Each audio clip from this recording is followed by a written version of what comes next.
26 जनवरी के दिन किसानों की ट्रैक्टर रैली का मसला एक बार फिर उलझ गया है।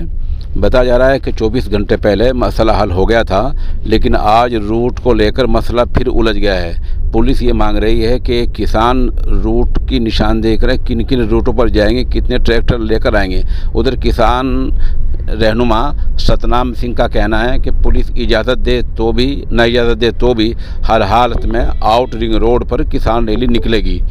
बताया जा रहा है कि अभी 2-3 बजे तक किसान रूटों की फहरिस्त सौंपने वाले हैं, उसके बाद ही पुलिस आखिरी फैसला लेगी। और उससे पहले ये बताया जा रहा है कि करीबन 2-3 बजे पुलिस और किसानों की दोबारा फिर मीटिंग होगी और उसके बाद लगभग 3 या 4 बजे तक अंतिम फैसला, आखिरी फैसला आएगा। अब देखना है कि किसान क्या फैसला लेते हैं और पुलिस कितनी इजाज़त देती है।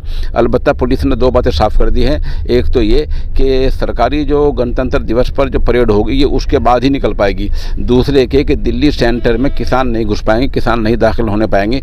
पुलिस का अभी तक का ये बयान है। अब आगे देखना यह है कि पुलिस कहाँ तक अपने बयान वापस लेती है और किसान कहाँ पीछे हटते हैं और कहाँ तक आगे जाते हैं। अब हमारे साथ बने रहिए, इंशाल्लाह हम दूसरी खबर जो है जो आपको 4 बजे या 5 बजे मुहैया कराएंगे।